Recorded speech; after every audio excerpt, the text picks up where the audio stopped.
Bon, j'ai un petit conflit d'intérêt quand même à introduire Thibaut, parce que d'abord je suis responsable de cet enseignement-là, dans cette école, donc forcément petit conflit d'intérêt. Et deuxième conflit d'intérêt, j'ai été tuteur sous mémoire, donc ça fait quand même beaucoup, mais malgré tout je vais quand même essayer de le faire très rapidement. Il y a quelque chose qui est extrêmement pénible avec les étudiants brillants, c'est qu'ils comprennent en 2 minutes ce que vous avez mis 10 ans à comprendre. C'est chiant. Alors,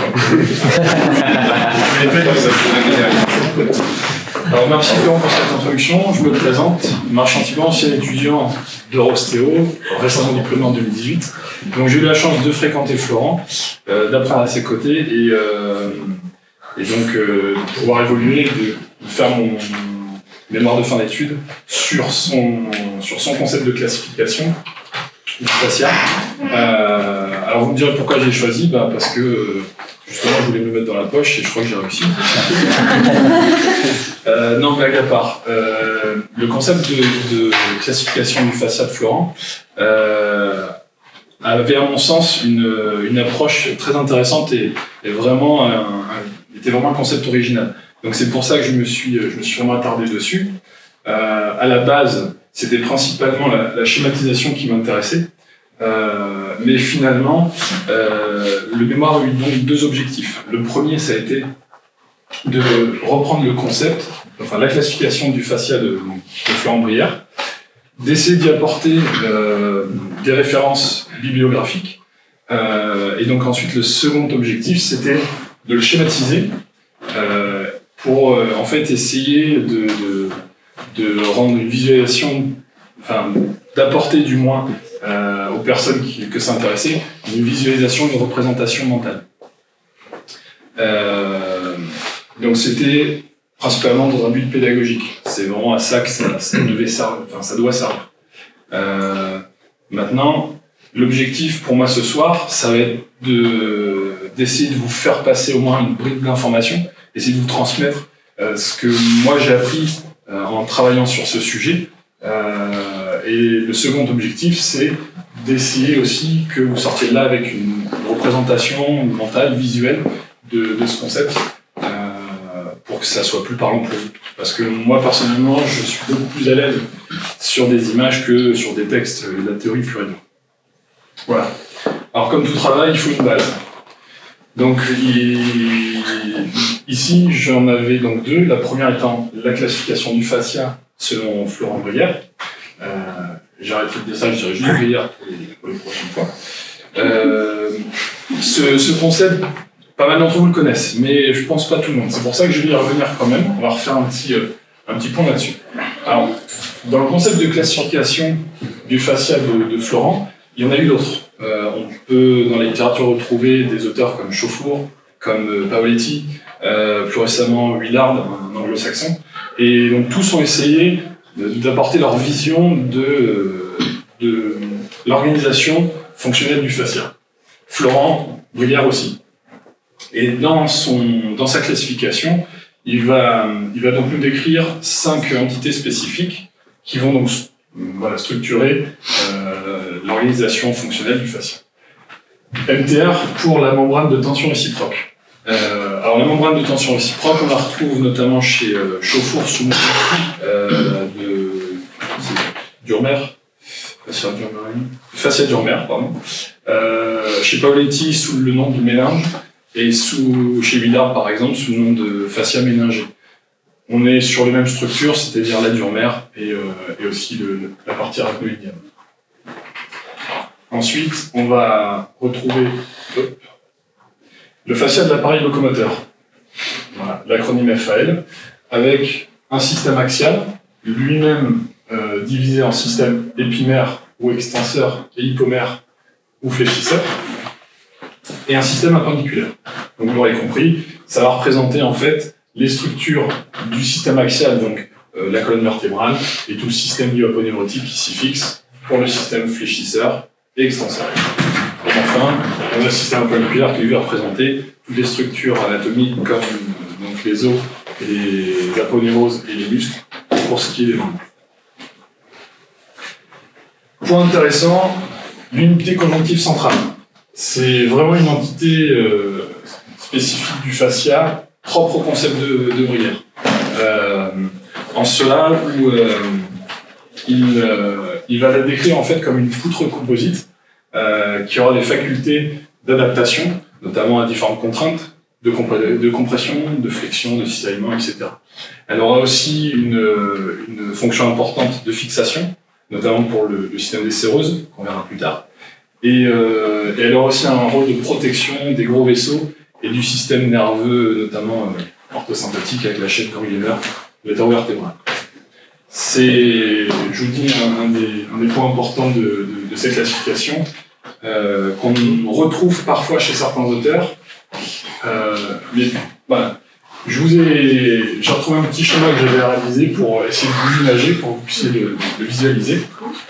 Où on voit donc cette entité d'unité conjonctive centrale avec ici tout ce qui va composer en fait la loge viscérale du cou avec tous les éléments, ici la loge péricardique, pareil avec tous les éléments de fixation de ligaments, le centre étonnieux du diaphragme, avec donc les piliers aussi qui sont inclus dans cette entité, les loges rénales avec leur fascia, leur graisse, etc. Et donc les psoas, pareil avec leur fascia et les structures environnementales. Alors, comme je vous disais, on retrouve des similitudes chez certains auteurs, notamment chez Chauffour, qui va lui dénommer fascia profond. On va retrouver la présence notamment de tout ce qui se trouve en thoracique, mais pour ce qui est du système, pour ce qui est de la zone abdominale, lui va intégrer tout le péritoine, en fait, le système péritonéal, mais va exclure les loges rénales. Paolitti, lui, il a plus fragmenté sa vision, en ce sens où il a arrêté son axe aponévrotique central au péricarde, au cercle péricardique, et il considère le diaphragme comme un fascia cell. Et pour ce qui est abdominal, il appelle ça les aponévroses internes thoraco-abdominales. Et enfin, chez Willard, on retrouve pareil une similitude sur une fascia viscérale, mais lui va exclure aussi principalement les loges rénales et les psoas. Donc bon, c'est une autre vision. Voilà. Ensuite, donc comme je vous le disais, l'unité conjonctive centrale qui va servir en termes de support de fixation aux séreuses. Et les séreuses, qu'est-ce que c'est? Eh bien, tout simplement, c'est le système de plèvre, péritoine, et le système de fixation des mésoligaments et des épiphytes. Et enfin, pour finir, la cinquième entité, le fascia superficialis. Donc, il va représenter en fait toutes les structures faciales qui partent du derme jusqu'au tissu, enfin aux couches milio-aponévrotiques. Donc ça, c'est la base, une des bases selon lesquelles je suis parti de la classification de Bruyère. La seconde base, c'est l'embryologie descriptive. Rassurez-vous, on ne va pas faire un cours d'embryologie, on va vraiment s'intéresser au feuillet qui met en place des structures qui vont rentrer dans la conception de ces entités fonctionnelles du fascia. Et donc pour ça, c'est le mésoderme qui va nous intéresser.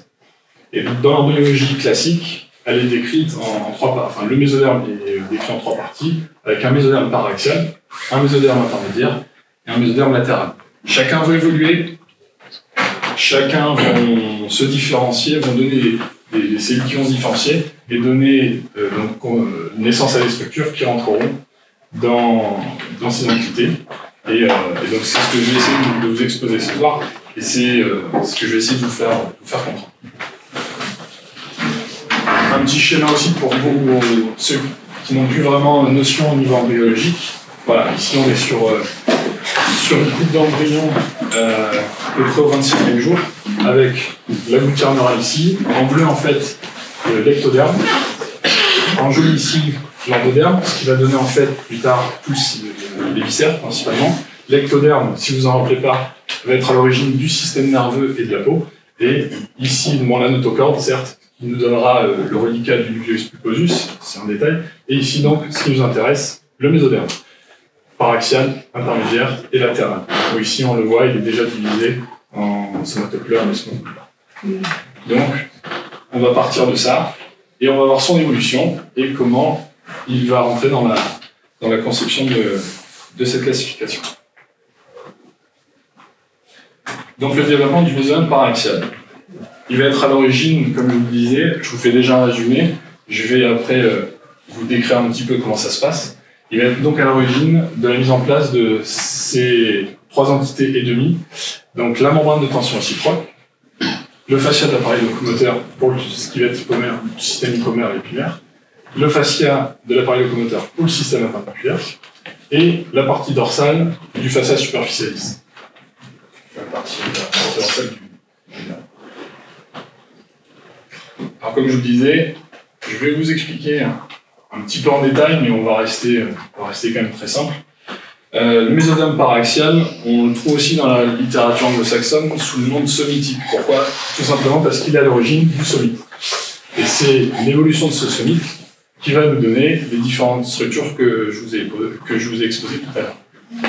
Un somite, ici c'est très simple, c'est le meilleur schéma qui soit, je trouve, pour l'expliquer facilement. Voilà, on a ici le sclérotome, le myotome et le dermomyotome. Donc ces trois parties, en fait, l'embryologie les a un peu différenciées, mais de toute façon, chacune va participer à la formation des différentes entités que je vous ai exposées. Pour ce qui est de la membrane de tension réciproque, eh ben c'est cette petite partie-là, la partie numéro 13 ici, qui, sous l'effet de signaux, notamment venant du tube neural, va aller migrer, va aller entourer ce tube neural, se différencier en structure, notamment méningée, et donc donner dans la classification de Brière la membrane de tension réciproque.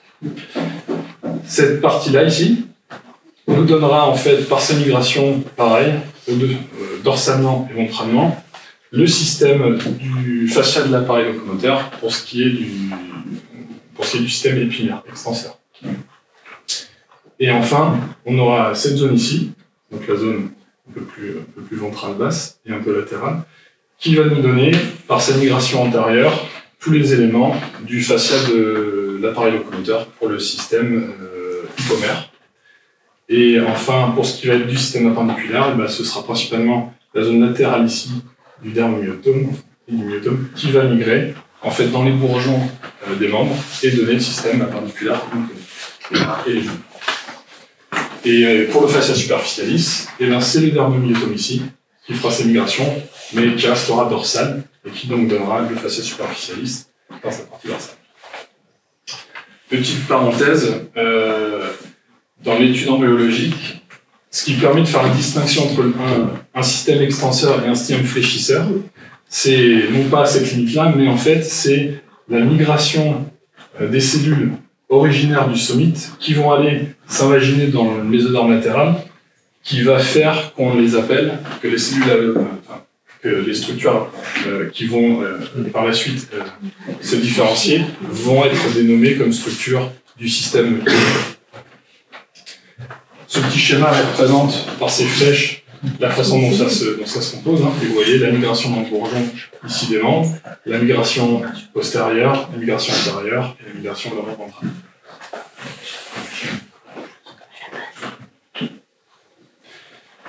Petite explication préalable au schéma, parce que, donc, comme je vous disais, c'était la partie théorique. Maintenant, je vais vous montrer les schémas que j'ai réalisés pour essayer que vous puissiez visualiser cette mise en place du fascia, donc notamment lors de la mise en place embryologique. Et pour cela, j'ai utilisé un code couleur que certains connaissent, je ne connais pas tout le monde. Et donc dans ce code couleur, on va avoir, voilà, je vous les expose tout de suite, la représentation du fascia superficialis qui sort en jaune, de l'unité conjonctive centrale en vert, des séreuses en bleu, de la membrane de tension réciproque en noir. Et pour ce qui va être du fascia de l'appareil locomoteur, théoriquement c'était le rouge, mais pour une raison de compréhension et de visualisation, avec l'accord de Florent Brière, j'ai volontairement divisé donc les trois systèmes avec une couleur différente pour que vous puissiez un peu mieux visualiser comment migrent les cellules et comment ça se met en place. Et donc pour ce qui va nous intéresser concernant le mésoderme paraaxial, j'ai choisi volontairement la région thoracique, qui à mon sens se prête plus à cette visualisation, en ce sens qu'on voit justement la formation des bourgeons des membres. Donc là, comme je disais, on est sur une coupe à peu près dans les 25-28e jours de développement. Hein, on n'a pas la fermeture ici du tube neural. Et donc là, les structures qui vont nous intéresser, elles sont ici. Donc là, vous voyez, on retrouve la forme du somite de chaque côté. Ici, le passage de la notocorde. Et voilà, on va surtout essayer de suivre l'évolution de cette partie-là. Donc là, vous voyez une migration progressive entre les deux schémas. Ici, une migration antérieure, avec en fait, comme je disais pour le système extenseur, la formation plus tard de ce qui va être la vertèbre et des muscles extenseurs. Une migration ici des cellules mésodermiques vers le mésoderme latéral, qui va nous donner le système fléchisseur, le système hypomère. Voilà. La migration ici dans le bourgeon des membres. Là ici, la migration complète, la fermeture totale des membrillons. La tête de cochon, avec ici les oreilles, les bourgeons des membres. Ici, on a la densification qui va nous donner les côtes. Ici, pareil, densification qui va nous donner la vertèbre. Ici, on va les muscles extenseurs qui vont se mettre en place. Et enfin, voilà.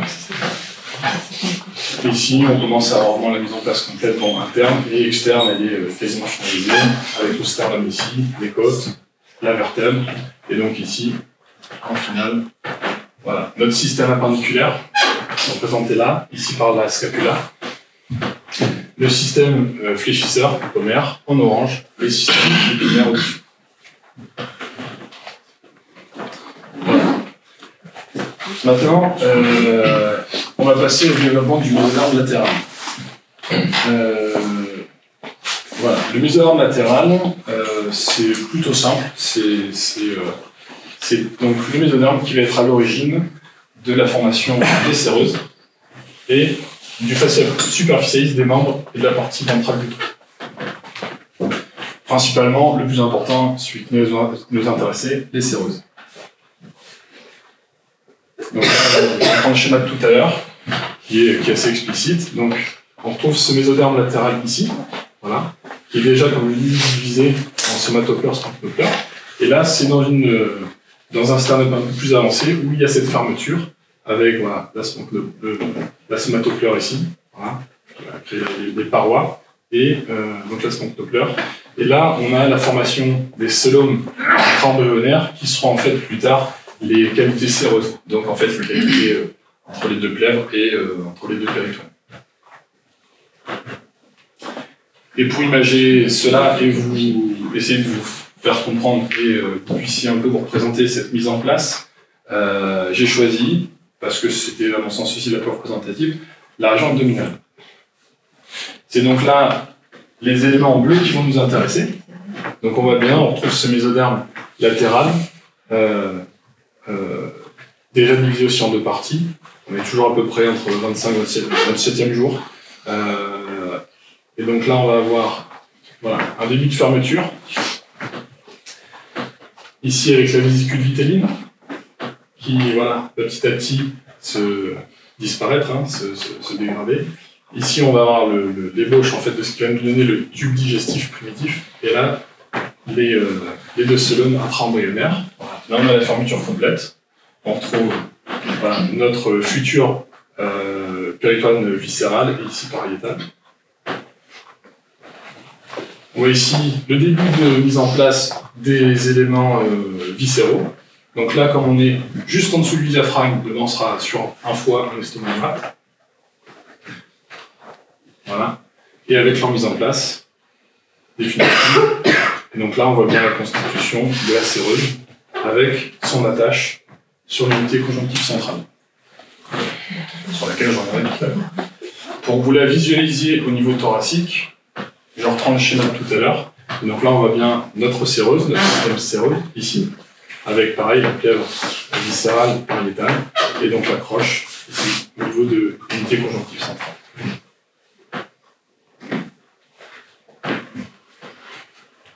Et enfin, on garde toujours le meilleur pour la fin, ici le mésoderme intermédiaire.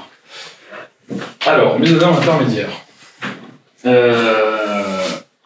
Classiquement, si certains d'entre vous ont des restes d'embryologie, il est principalement, et en fait uniquement, à l'origine du système gonade sur terme. Ça, c'est la théorie embryologique.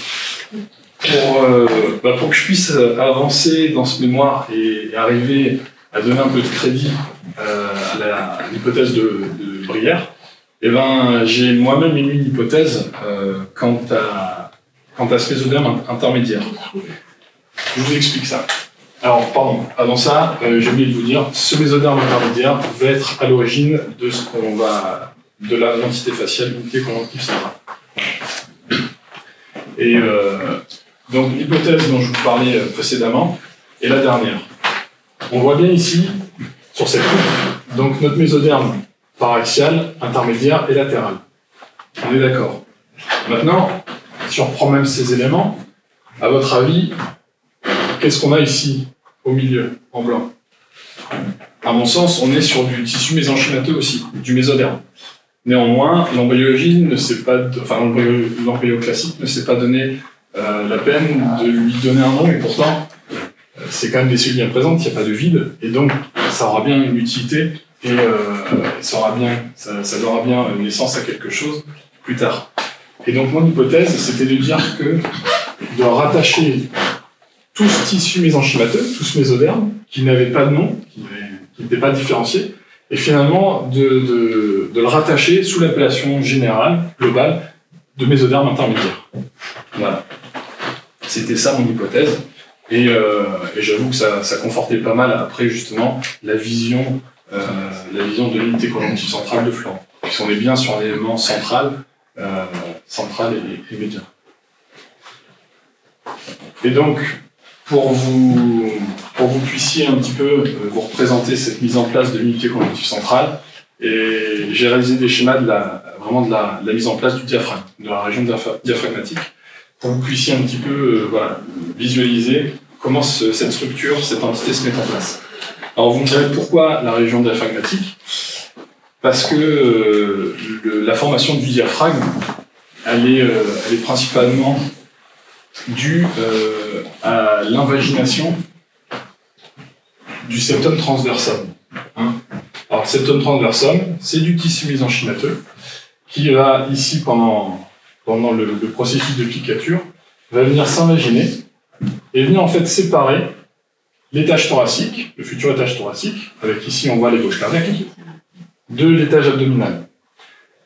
Et le septum transversum, il est intéressant dans le sens où, pendant la piqûre, pendant sa migration, il va aller laisser migrer certaines de ses cellules au niveau de l'aire cardiaque afin de l'aider à mettre en place l'ébauche de son épicarde. Donc l'épicarde, c'est une des parties du péricarde, finalement, c'est la partie viscérale.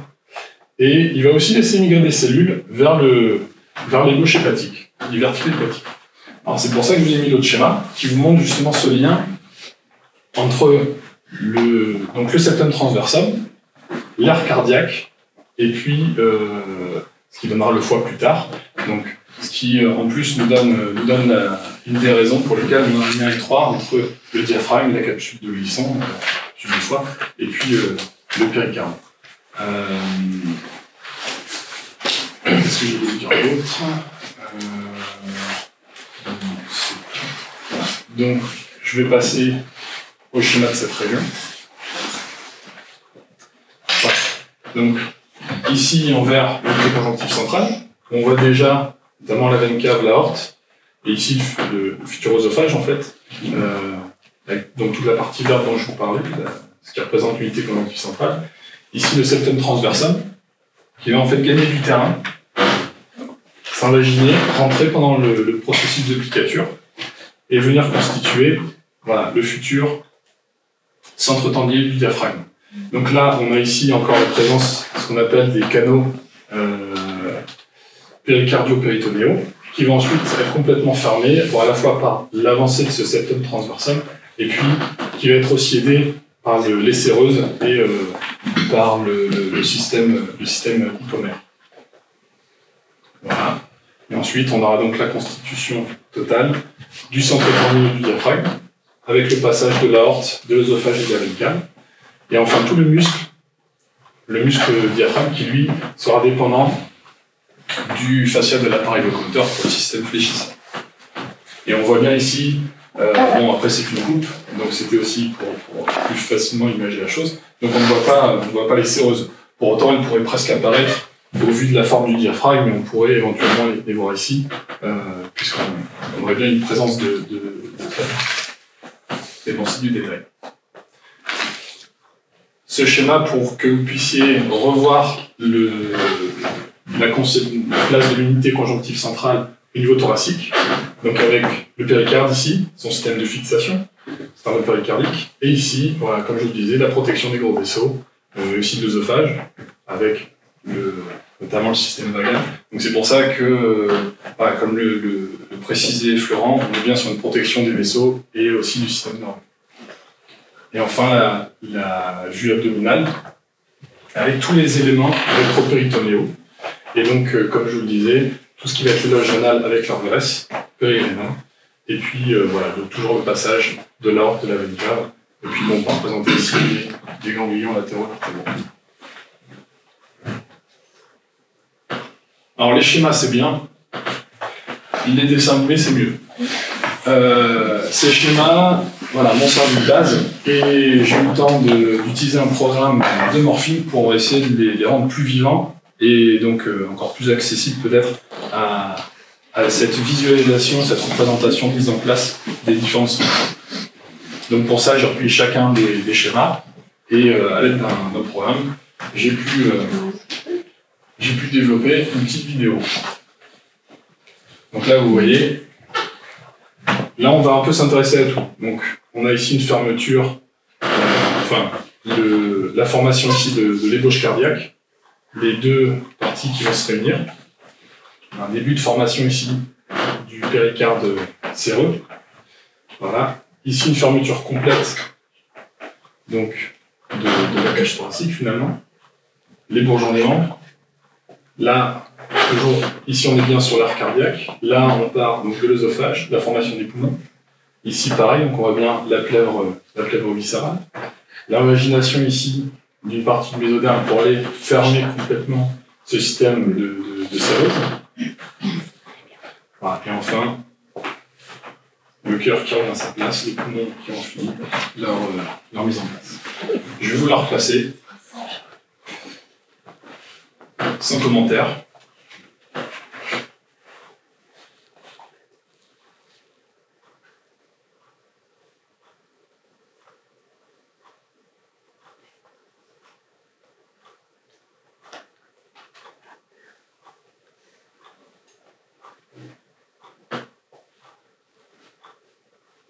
Alors comme je vous le disais, voilà, ça c'était principalement mon objectif, c'est-à-dire de mettre en place ces schémas et donc ces animations, en espérant qu'elles servent à la compréhension et à la représentation mentale de cette mise en place.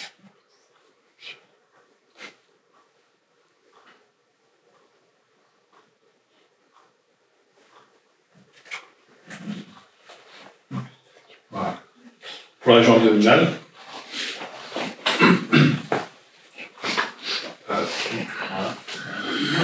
Donc ici, la fermeture au niveau donc, du sac vitellin, le futur tube digestif primitif.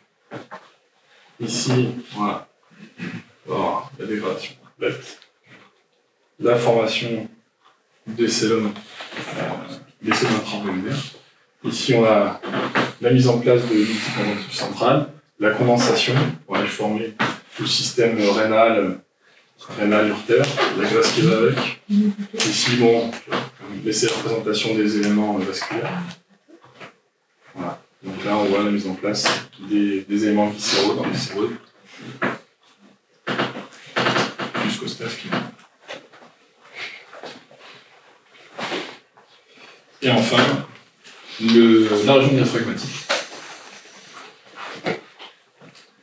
Donc comme je vous le disais, on va avoir facilement l'avancée du septum transversal lors de l'applicature céphalo-caudale. ici la fermeture complète par la partie fascia superficialis et par les éléments aussi du système fléchisseur.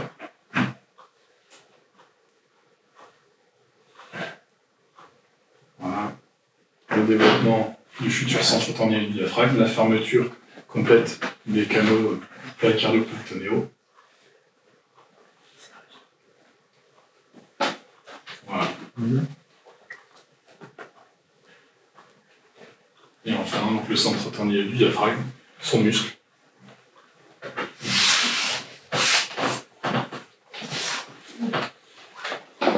Alors, qu'est-ce qu'il faut retenir de tout ça? Tout simplement que le fait de concilier une science médicale comme l'embryologie, qui cherche essentiellement pour se faire comprendre à compartimenter, à segmenter, avec un concept ostéopathique comme la classification de Briguère, qui lui cherche plutôt à essayer de créer du lien et avoir une vision holistique. C'est pas évident, mais c'est pas impossible. Il faut y vient un peu de ruse. En cela, j'entends que le mésoderme, comme il a été décrit, on l'a bien vu ici, c'est un tissu qui quand même va créer énormément de liens, déjà avec lui-même, donc avec ses différentes parties, mais aussi avec tous les autres éléments issus d'autres origines embryologiques. J'entends par là tout ce qui va être d'origine ectodermique et endodermique. Et donc après l'étude de l'évolution de ce tissu,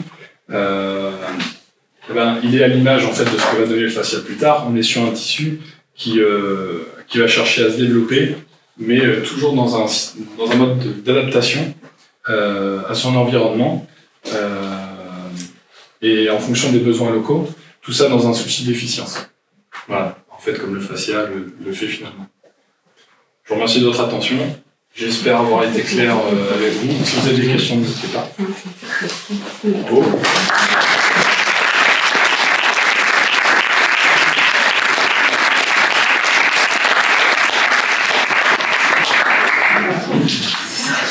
Des questions? Aucune, vous êtes sûr? C'était clair.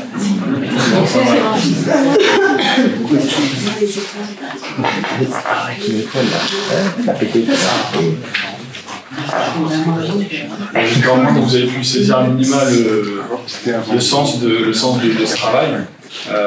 Et en fait, moi, j'en avais déjà donné une partie à Florent. Le principe étant, comme je le disais, de servir de base pédagogique. J'en parlais hier avec ma femme, qui me disait mais à quoi ça va me servir dans ma pratique? Alors je lui dis vraiment à rien. Il faut dire ce qui est. En fait, c'est plus une question de, on va dire, culture générale. Après être ostéopathe, c'est jamais négligeable de se remettre ça en mémoire. Après, pendant votre formation, pour moi, c'est ce qui me manquait, comme je disais, une représentation mentale. Donc c'est en cela que ce travail a été réalisé. Et n'hésitez pas à y jeter un coup d'œil. Et pour ce qui est après des vidéos, elles sont forcément accessibles. Il n'y a pas de souci. Merci. Moi, juste un truc, je ne suis pas d'accord avec ce que tu viens de dire, dans le sens que ça sert dans le travail, dans la pratique. Ça permet d'avoir une assise anatomique sur le lien qu'il y a entre la loge antérieure du cou, le médiastin, le pli du diaphragme, le centre phrénique, le fascia iliaca. Et quand tu travailles et que tu poses tes mains, eh bien, tu sais que tu es sur la même unité. Ça te donne une base anatomique sur ce qu'on sent dans la main. Donc je pense que c'est comme ça qu'il faut le voir. Donc tu peux dire à Amélie que ça va lui servir. Ouais. Si, tu as dit ça. Si, j'ai entendu. On m'a dit aussi que ça pouvait expliquer le principe de motilité parfois. Ah, ça c'est ouais, surtout avec Merde, il y a des crochets. Ouais, pour la visualisation et les liens, créer du lien aussi, tout simplement. Pour la partie représentation des techniques du fascia, c'est important. Ouais. Vous voulez que je remette les dessins? Pour poser la question, bon.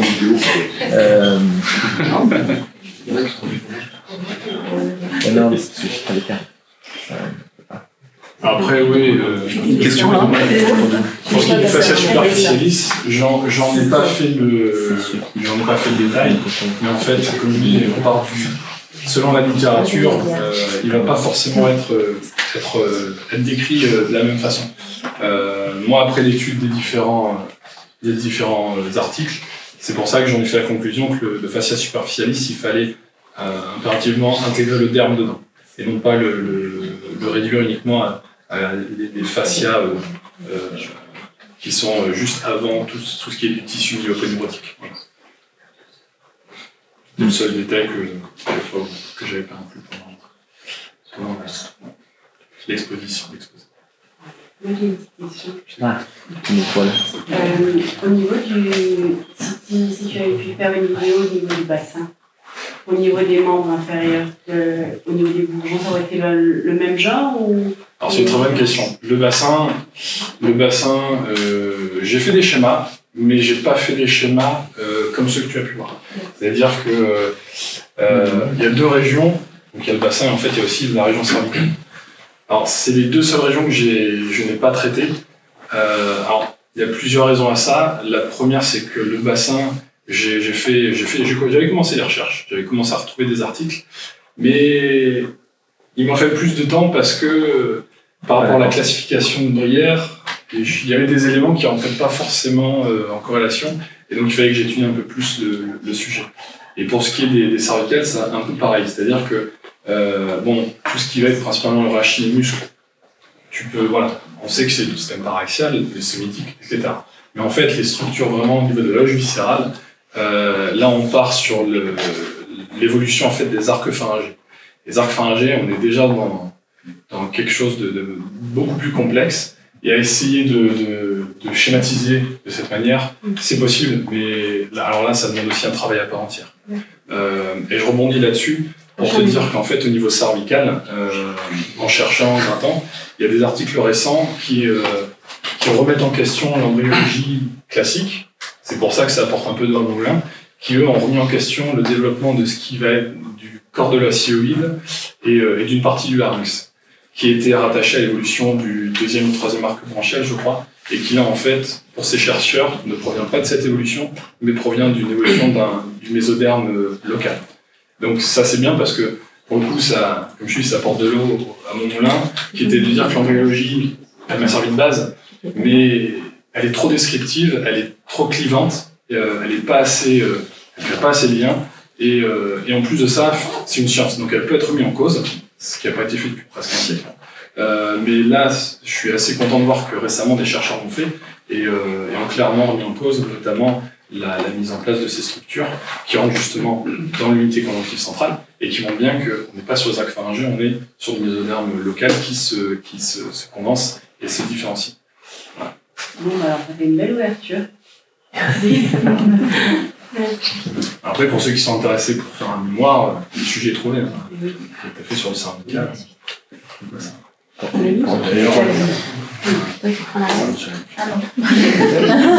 D'ailleurs, si vous voulez, il y a déjà dans le mémoire des articles, notamment pour le bassin et aussi un peu pour rachis cervical. Je vais commencer à chercher.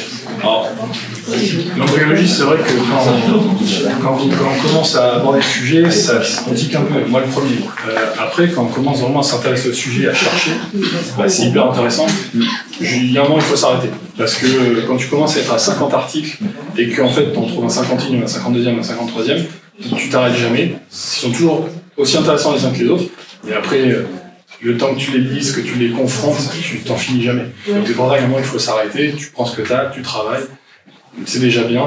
Mais après, c'est vrai que c'est un boulot hyper intéressant. Et pour ceux qui ne sont pas forcément portés sur l'embryologie, je les invite à creuser un petit peu parce que ça peut peut-être leur donner des envies d'en savoir plus. C'est vraiment intéressant. Quand tu parles de mésoderme local, c'est le mésoderme que blanc, oui. Que t'as pas, enfin qui a pas été nommé dont tu parles avant. Ouais, c'est un peu comme pour ouais, c'est ça, c'est un peu le même principe, c'est-à-dire tu as les arcs pharyngés. Les arcs pharyngés, alors de souvenir, tu as un cœur, le cœur est ectodermique et la périphérie est mésodermique. Ou alors non, excuse-moi, le cœur doit être endodermique, la périphérie mésodermique est vraiment l'extérieur ectodermique. Il faut que je revoie, mais c'est à peu près ça. Et en fait, c'est de dire que c'est, je pense, plutôt la partie encore encore plus décalé. Pas vraiment l'arc pharyngé en lui-même, mais les arbres qui est juste à côté. Je pense. D'accord. Accro. Bon, normalement, tu devais dire 42 fois Florent Brière, tu l'as dit que 38, hein, mais... J'ai vu que. Moi, j'ai été... Je suis étonné que t'aies pas fait un petit geste. Pas osé. Pizza. C'est pas été